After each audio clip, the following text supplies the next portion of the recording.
All right, so we're getting ready for a secondary school math teacher interview, and that is a big step. It is a big step. Getting ready for that Yeah, it is. big interview. Shit. So we've got all these great RoleCatcher resources to really help people ace this. Absolutely. And so we're going to dive into those Yep. and, kind of help unpack those today. For sure. And, one of the things that's really cool about RoleCatcher is it's not just like generic advice. We've got like this career guide that kind of talks about the big picture stuff. And then there's the interview guide that really gets into the nitty gritty of, how to answer those tough questions. Exactly. And then later on, we're even going to get into like how their AI can help you really personalize your prep. Yeah, which is really cool. Yeah, that is so cool. Yeah. So let's jump right in. One of the first questions that people always get asked is, why do you want to be a math teacher? Right. Seems simple enough, right? But the guide really emphasizes that you need to show a passion. Yeah. Not only for teaching, but also for math. For both. How do you really hit both of those? Yeah, I think it's really about telling a story. Okay. Anybody can say, oh, I love math, or I love working with kids, Right. But like, what's something that really like stands out to you? Maybe it's, a moment that you had with a student where a student finally grasped the concept that you were teaching. Or, maybe a moment where you realize like, oh my gosh, I actually really love math. Tell a story. I think that's what's going to make you stand out. Yeah, I think a story is always a better way to really connect with the listener. Yeah. And also just to really get across for sure your passion. Exactly. Okay, so let's say we get past that first question. What are some other questions they might ask to dig a little deeper? Well, they might ask you to walk them through a lesson plan and really focus on how you're going to keep students engaged and challenged. Right. And thinking about like all these different types of learners. We've got, students who are advanced. We've got students who might need a little extra support. Right. How do you address all of that? Right. And I think, one of the things that the guide mentions is really thinking about technology.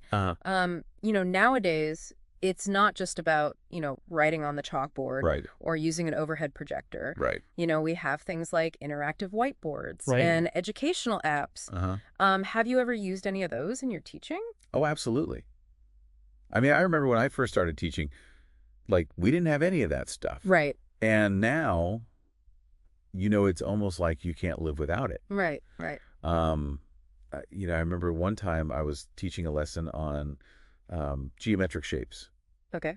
And, we were just using like the textbook and it was kind of flat and two-dimensional. And then I found this app that, let the students like visualize these shapes in 3D. Wow. And they could like rotate them, look inside of them and dissect them. And it just like brought it to life. That's awesome. And their understanding just skyrocketed. Yeah, I bet. So I think that's the power of technology, Definitely. But it's not just about knowing the tech. It's about knowing how to use it effectively. Right, exactly. Right, and thinking about how is that going to really help those students, Right, make it more engaging. Make it more engaging.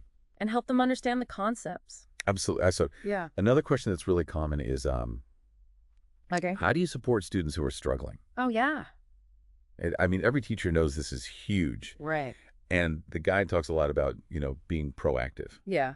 And having compassion for those students. Yeah, you don't want to just say, well, this student's just not a math person. You really want to show that you're going to try everything you can to help that student succeed. Right. And it's about identifying those students early on. Yes. Offering that extra help. Right.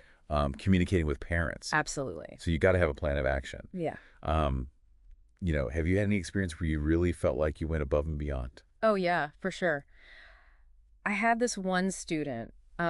He was incredibly bright. Okay. But he just could not get fractions. Really? We tried everything in class, different manipulatives, visual aids, different explanations, and it just wasn't clicking. Wow. So I started working with him one-on-one after school. Okay. And we would just, work on fractions, 30 minutes every day. Wow. And, slowly but surely things started to click for him. And by the end of the semester, he was acing his fraction tests.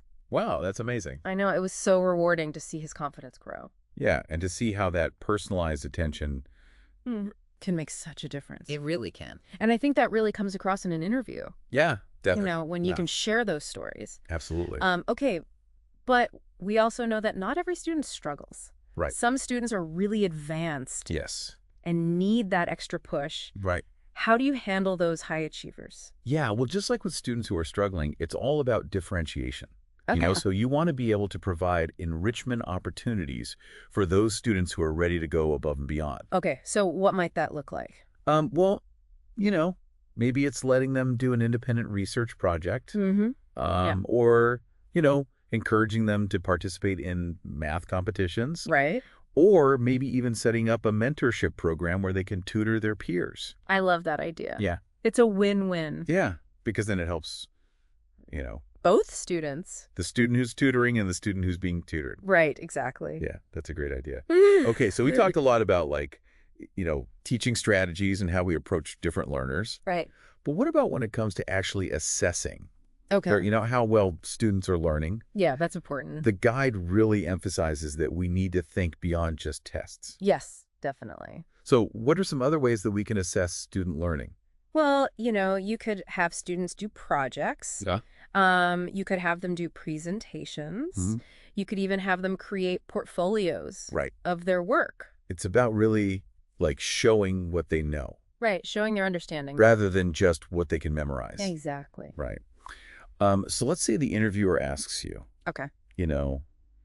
tell me about a time you had to adapt your teaching based on student feedback. Okay. What kind of story would you share there? Well, I think it's really important to show that you're a reflective practitioner. Hmm. So, maybe you were using a particular teaching method. Okay. And through student feedback, you realized that it wasn't really working for them. So how did you adjust your approach? I think it's really important to be open to change. Right. And to continuous improvement. And to show that you're willing to learn from your students. Absolutely. Right, because they have valuable insights. They do. And speaking of improvement, yeah, let's take a little detour here and talk about how RoleCatcher's AI can help you really take your prep to the next level. Yeah, this is really cool. It is so cool. Yeah. So what it does is it actually analyzes the specific job description. Wow. For the role that you're applying for. That's awesome. And then it gives you personalized feedback on your resume. Okay. And even on your interview responses. Wow. So, imagine you're recording yourself answering practice questions. Mm-hmm. And then it's giving you pointers. Wow. On, maybe your content or your delivery. That's amazing. Or even your tone of voice. Wow, it's like having a personal interview coach. Right. That's like having this coach in your pocket. Right. That's giving you all this feedback. Yeah, that's incredible. It is incredible. Yeah. So it's not just generic advice. It's really tailored to that specific school. To what they're looking for. And what they're looking for. Yeah, that's awesome. All right, so I think that's a good place to pause for. Okay. We're going to come back in part 2. Sounds good. And we're going to dive into some more of these challenging interview questions. Okay, I'm ready. Awesome. Okay, so welcome back. All right, we are back. And we're ready to tackle... Let's do it. Some more of those tough interview questions. Yeah. The ones that really make you think on your feet. Yeah, for sure. All right, so let's say the interviewer says, okay, tell me about a time you had to deal with a challenging student. Oh. I mean, that's the classic question, right? It is. It really is. Every teacher interview, you're going to get that. Yeah. And it's not just about discipline. No, it's not. It's about showing that you can handle those difficult situations with professionalism. Right. And with compassion. Yes. So think about a time when you had a student who was maybe disruptive or disengaged or just plain difficult. Right. How did you approach that situation? Yeah, and what strategies did you use? The guide mentions things like positive reinforcement. Okay. And de-escalation techniques. Right. So it's about showing that you can manage those behaviors while still maintaining a positive learning environment. A positive learning environment, yes. And sometimes, that challenging behavior is a symptom of something else going on. Right. Maybe they're struggling academically. Exactly. Or maybe they're dealing with something outside of school. Yeah, personal issues or family issues. Exactly. So being able to recognize those underlying issues is really important. It is. It shows that you're really looking at the whole child. Exactly. All right. So let's say the challenge comes. Okay. Not from a student, but from a colleague. Or even a parent. Yeah. Yeah. Those can be tricky. They can be. So how do you handle those situations where, maybe you have a disagreement with a colleague about a teaching approach or a parent who's not happy with your grading policy? Right. What do you do? Yeah, I think the same principles apply. Okay. It's all about being diplomatic, being respectful, right, and trying to find common ground. Finding that common ground. Absolutely. Yeah, and even when you disagree, Yeah. it's important to maintain a professional demeanor. Absolutely. We're all there for the same reason, to support those students. Okay, so let's shift gears a bit. Okay. And talk about staying current in the world of education, because things are always changing. They are always changing. How do you keep your teaching fresh and innovative? Yeah, well, I think it's all about being a lifelong learner. So attending workshops, going to conferences, reading professional journals, all of those things can really help you stay up to date. So it's not just about having that teaching degree. Right. It's about continuing professional development. Yeah, exactly. Have you had any professional development experiences? I have. That really made a difference in your teaching? I went to this conference once on incorporating coding into the math curriculum. Oh, wow. And it completely changed my perspective on how to teach problem solving. Interesting. And logical thinking. Oh, and I came back to my classroom just full of new ideas, and the kids loved it. So it kind of reignited your passion. It did. It totally did. Okay. Let's talk about a question that can sometimes throw people off. Okay. What are your greatest strengths and weaknesses as a teacher?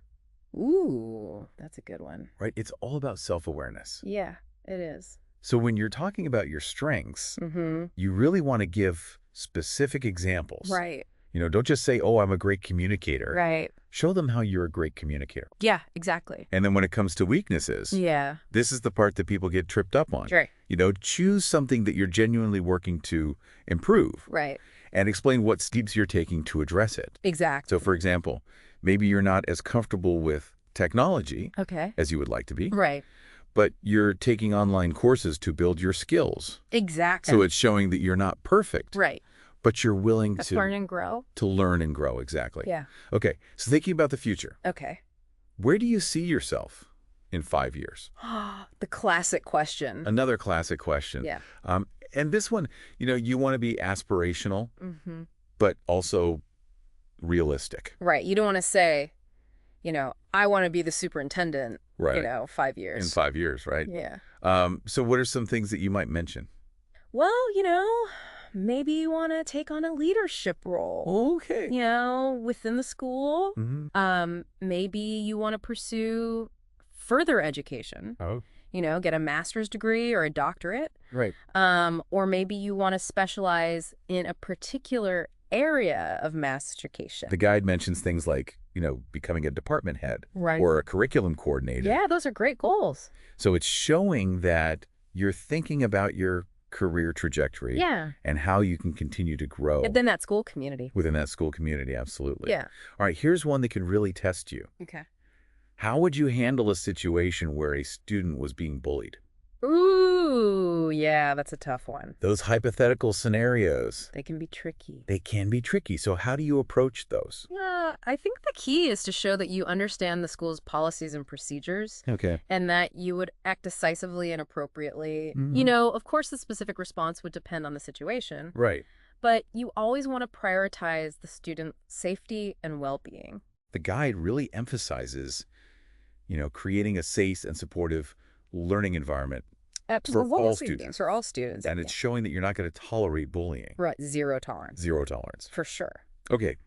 So we've talked about some pretty intense stuff. Yeah, we have. Challenging students, disagreements with colleagues, hypothetical scenarios. Right. Let's take a breath and talk about something a little lighter. Okay. Your teaching philosophy. Okay, I like this one. What are your core beliefs about education? Yeah. This is your chance to really let your passion shine through. What motivates you as a teacher? Right. What kind of learning environment do you strive to create? Exactly. So think about your core values and how they translate into your teaching practices. Yes. And there's no right or wrong answer here. Right. It's about being authentic. It is. And sharing what truly drives you as an educator. Yeah, I love that.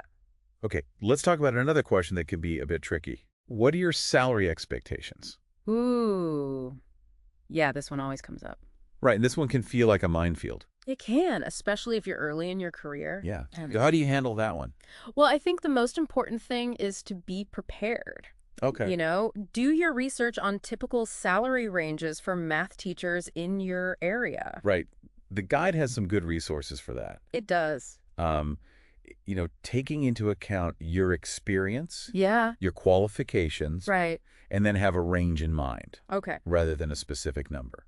Right, because you don't want to, price yourself out. Exactly. And you don't want to undervalue yourself either. Right, exactly. And be prepared to, discuss your qualifications. Yes. And your experience and why you're worth that salary. Exactly. Okay.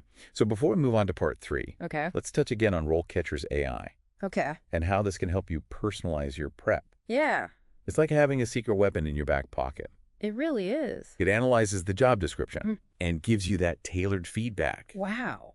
On your resume, your interview responses. Yeah.